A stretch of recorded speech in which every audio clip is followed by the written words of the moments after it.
Guys, welcome back to my YouTube channel BMS Gyan. तो आज हम कंटिन्यू करेंगे गुल्म स्थान अध्याय का, गुल्म निदानम अध्याय का सेकंड पार्ट। तो पहले पार्ट में हमने देखा था वातज गुल्म के निदान, वातक गुल्म के लक्षण, वातज गुल्म की संप्राप्ति और निदान, और गुल्म के भेद, निदान पंचक के भेद और गुल्म की संख्या संप्राप्ति। तो आज हम देखेंगे पैतिक गुल्म के निदान और आगे वीडियो को बढ़ाएंगे। तो चलिए शुरू करते हैं पैतिक गुल्म के निदान। इसके लिए श्लोक दिया गया है। तैर एव तू कर्षणैः कसितास अम्ल लवण कटुक क्षार उष्ण तीक्ष्ण सुक्त व्यापन्न मद हरित कफला अम्लानाम विदाहिनाम च शाक धान्य मांसादीनाम उपयोगाद जीर्ण अध्यसन द्रौच्या अनुगते च आमाशये एवं तीवेलम साधारणम वात आता पौचा अति सेवमानस्य पित्तम सह मारुतेन प्रकोपम आपदते। तो ये है श्लोक। अब हम इन्हीं देखते हैं। तो क्या है कि पहले बताए हुए ज्वर व मन विरेचन आदि कारणों से जब शरीर कृश हो जाता है, तब यदि पुरुष अत्यंत अम्ल लवण कटु क्षार उष्ण तीक्ष्ण सिरका दूषित मध्य हरे शाक या खट्टे फलों और दाह उत्पन्न करने वाले शाक अन्न और मांस आदि का सेवन करता है, या अजीर्ण में भोजन या अध्यसन करता है, और आमाशय के रोच होने पर बार बार वमन का सेवन या आए हुए वेगों को रोकता है, और तेज हवा एवं तेज धूप का अत्यधिक सेवन करता है, तो इससे उस पुरुष के शरीर में वायु के साथ पित्त कुपित हो जाता है। तो जैसा कि हमने देखा था कि ज्वर वमन विरेचन आदि कारणों से जब शरीर कृश हो जाता है, उसमें वात प्रकोपित हो जाता है, तब यदि हम अम्ल लवण कटु क्षार ऐसे आहार विहार करते हैं जो हमारे शरीर में पित्त दोष को प्रकोपित करता है, मतलब पित्त प्रकोप को लाता है। ठीक है, तो यही है पैतिक गुल्म के निदान। तो इसमें जैसे तेज हवा तेज धूप का अत्यधिक सेवन, आमाशय की रुच होने पर बार बार वमन का सेवन, आए हुए वेगों को रोकना, खट्टे फलों को खाना, उष्ण तीक्ष्ण सिरका आदि का प्रयोग करना, अध्यसन अजीर्ण में भोजन। तो ये सारे हमारे जो आहार विहार बताए गए हैं वे पित्त को प्रकोपित करते हैं। ये पैतिक गुल्म के निदान हो गया। अब देखते हैं पैतिक गुल्म की संप्राप्ति और लक्षण। इसके लिए श्लोक दिया गया है कि तत्प्रकोपितम मारुत आमाशय एक देशे संवत्तर ताने वेदना प्रकारा अनुजन्यति या युक्ता वातगुल्मे पित्तम त्वयनम विदहति कुचौ हृदय उरसी कंठे च सा विदयमाना सा धूमम इव उद्गारम उद्गिर अत्यम अम्लान्वितं गुल्म अवकाशस्य दहति दूयते धूप्यते उष्मायते स्विद्धाति क्लिदति शिथिल इव स्पर्शसाहो अल्परोमाञ्चस्य भवति ज्वर भ्रम दौथु पिपासा गलतालु मुख शोष प्रमोह विड भेद वेदश्च ऐनम उपद्रवन्ति हरित त्वक नख नयन वदन मूत्र पुरीशश्च भवति निदानोक्तानि चास न उपसेरते विपरीत अन्न उपसेरत इति पित्त गुल्मः। तो ये श्लोक दिया गया है, एक बार पढ़ लीजिएगा। तो देखते हैं पैतिक गुल्म की संप्राप्ति और लक्षण। तो संप्राप्ति में क्या है कि इस प्रकार प्रकोपित हुए पित्त का वायु आमाशय के एक भाग में एकत्रित कर, मतलब फेर कर, जो वात गुल्म में कहे आए हैं उन्हीं भिन्न भिन्न प्रकार की वेदना को उत्पन्न करता है, और पेट हृदय छाती और कंठ में दाह उत्पन्न करता है। बढ़ा हुआ पित्त होता है वो हमारे पेट में, आमाशय में, हृदय में, छाती में और कंठ में दाह उत्पन्न करता है, और विदाह युक्त होने पर वह रोगी धुआं के समान खट्टा ढकाल लेता है। उसके गुल्म स्थान में जलते हुए, दुखते हुए, धुआं निकलते हुए की तरह एवं वाष्प निकलने की तरह ज्ञात होता है।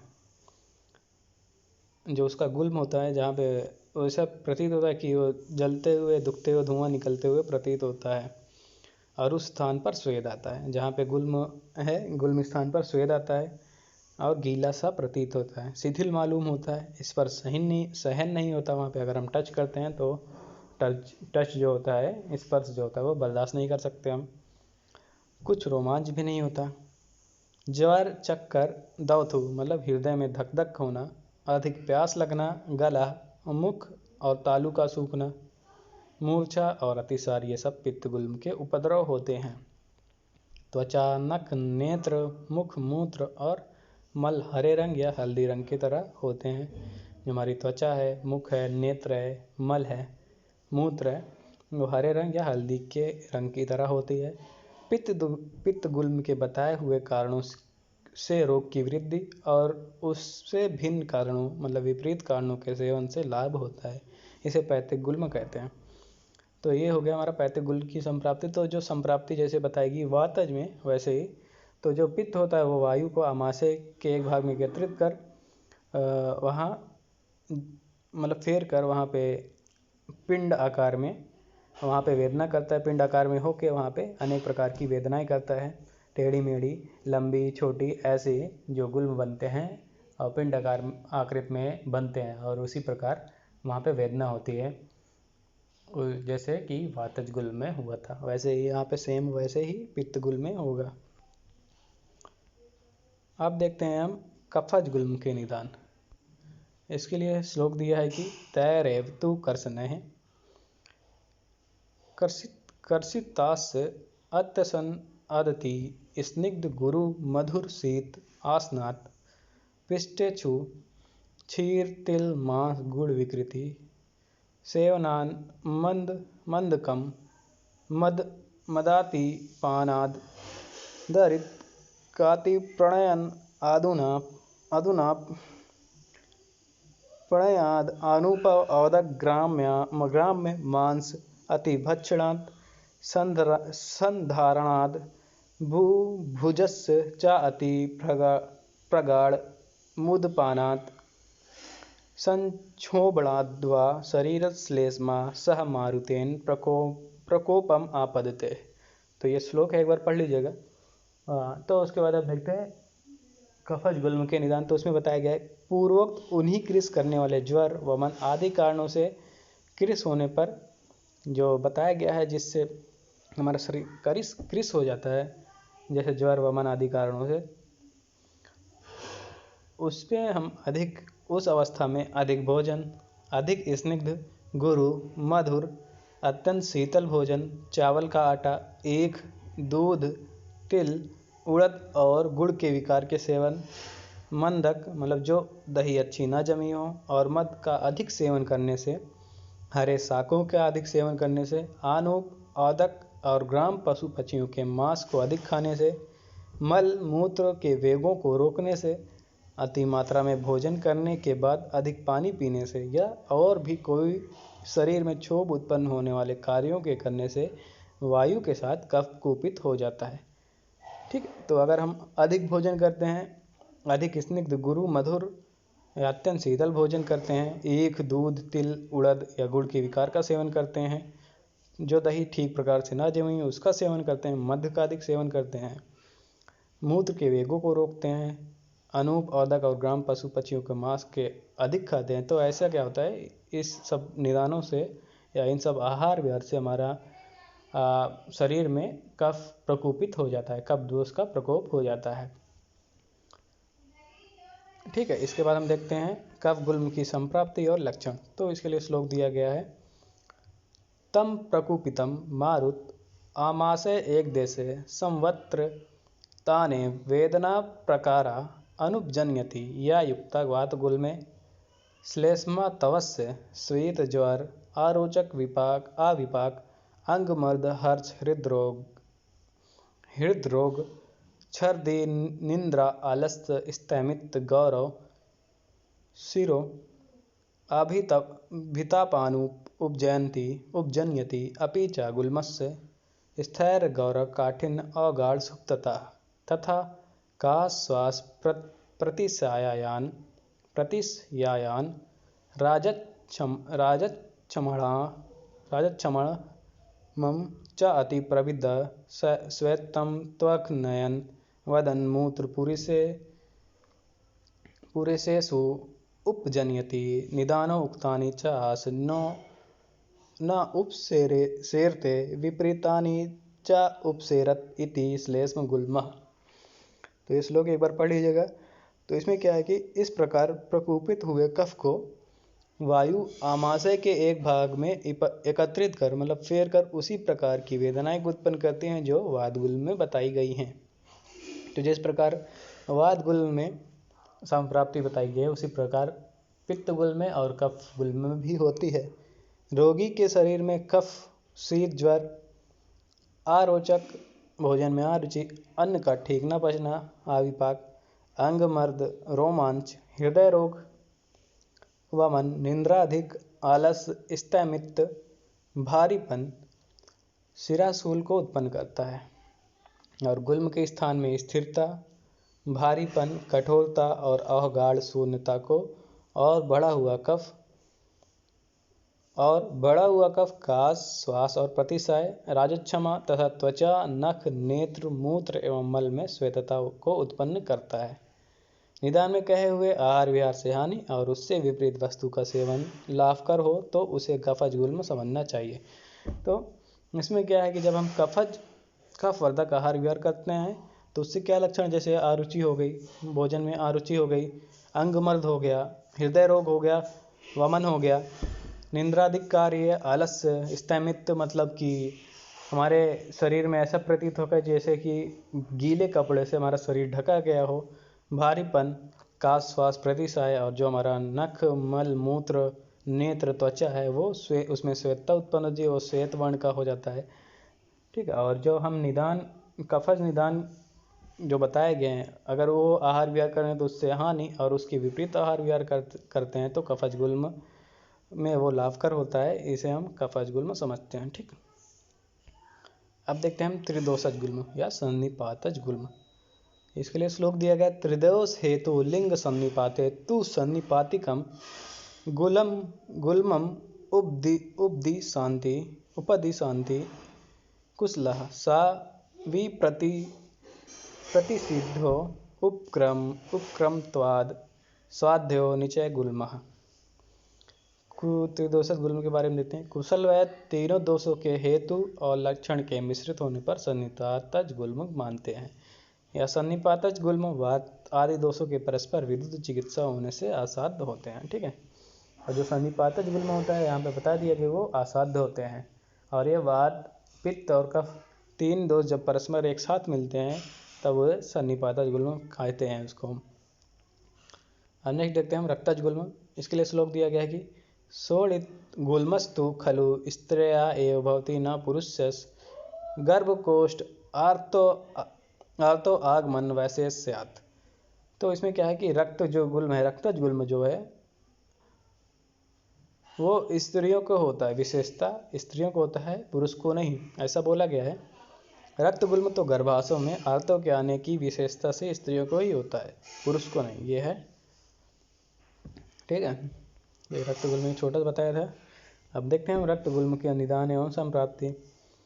परतंत्र होने एवं शिक्षित न होने के कारण, सदा पति सेवा और गृह कार्यों में लगी रहने से आए हुए मल मूत्रों के वेगों को रोकती हुई, अथवा आम गर्भ के शीघ्र स्राव मतलब एबॉर्शन होने से, अथवा बच्चा होने के तुरंत बाद या ऋतुकाल में वात प्रकोप पर आहार विहार करती हुई स्त्री की वायु शीघ्र प्रकोपित हो जाती है और प्रकोपित होकर वह वायु योनि मुख में जाकर आर्तव को रोक देती है।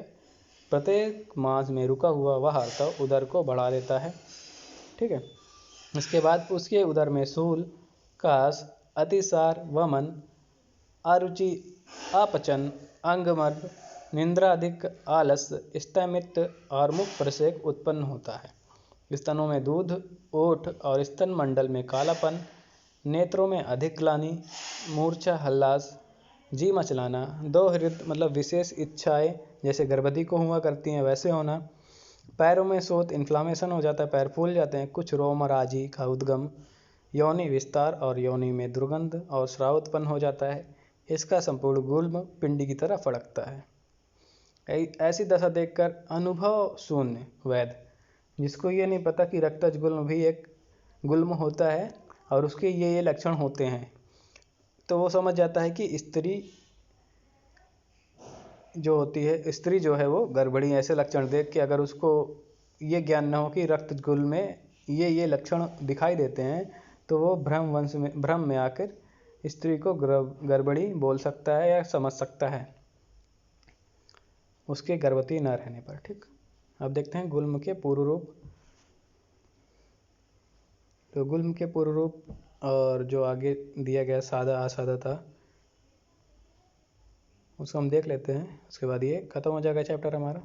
तो पूर्व रूप बताया गया है कि इन 5 प्रकार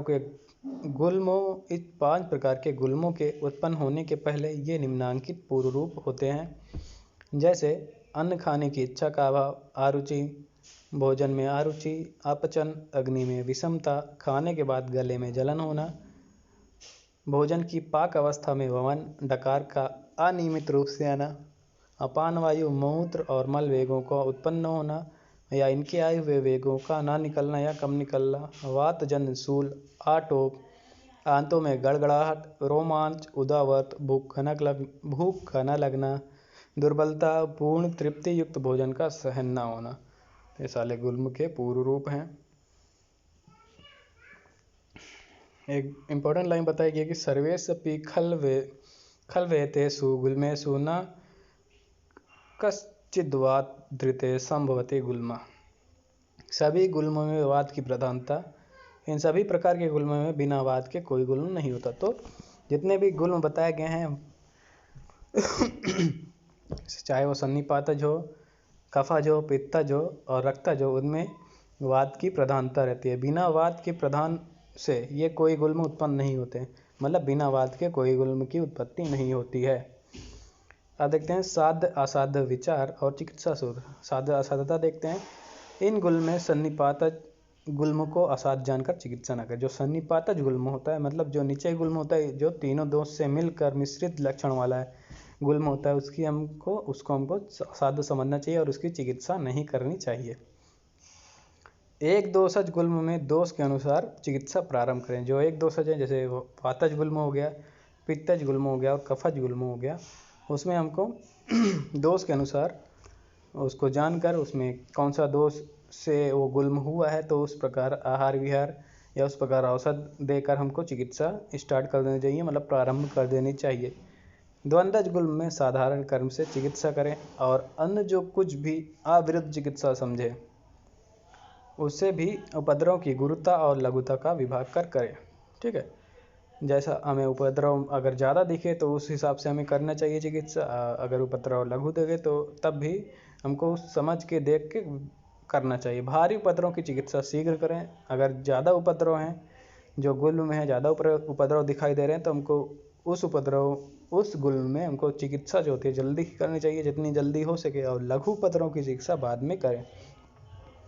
चिकित्सा शीघ्रता पूर्वक करते हुए गुल्मों में विशेष भेद का ज्ञान न हो सके तो आवश्यक कार्य में वात की चिकित्सा करें। अगर हम चिकित्सा शीघ्र पूर्वक करते हुए गुल्म में विशेष भेद का ज्ञान न कर सकें तो हमें आवश्यक कार्य में वात की चिकित्सा, मतलब अगर हमको नॉलेज नहीं हो पा रहा है, ज्ञान नहीं हो पा रहा है कि कौन से भेद का ये गुल्म है, तो उसमें हमको सबसे पहले वातज गुल्म की चिकित्सा करनी चाहिए।